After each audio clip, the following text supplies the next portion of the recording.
The town of Ravenswood was never the same after the night the creature was seen. Jordan, a renowned cryptid hunter, had spent his entire life searching for proof of the unknown. He'd investigated every legend, every myth, every rumor, and every hoax. But nothing could have prepared him for what he found in Ravenswood. The town was small, nestled deep in the heart of rural America. It was the kind of place where everyone knew everyone and nothing ever happened. Until that night. Jordan received a call from a local resident, a woman named Sarah, who claimed to have seen something monstrous lurking in the woods. She described it as a creature with razor-sharp claws, glowing eyes, and skin that seemed to shift and writhe like a living thing.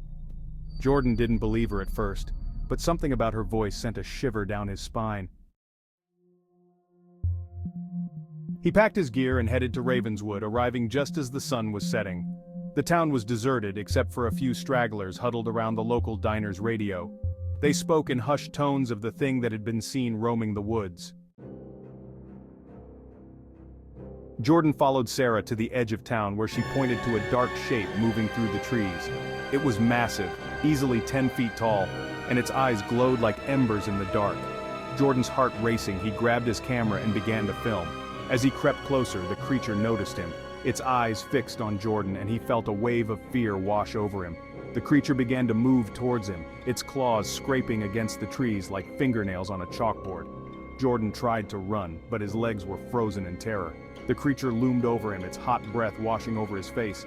Just as all hope seemed lost, it vanished into the darkness.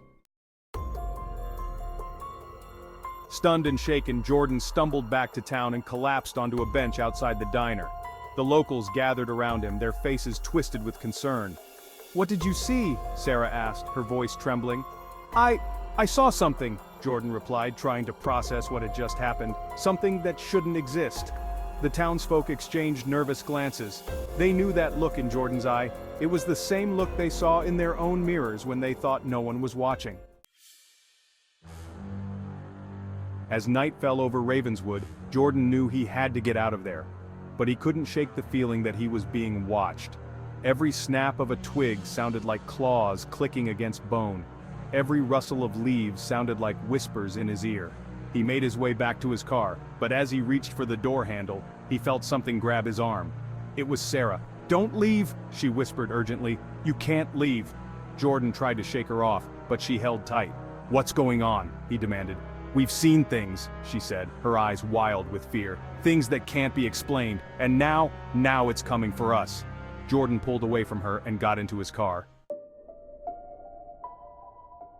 Exhausted and shaken, he checked into a motel room and collapsed onto the bed. But as he drifted off to sleep, he heard whispers in his ear. Whispers that seemed to come from all around him. "You shouldn't have come here. You shouldn't have seen what you saw. You'll never leave this place alive."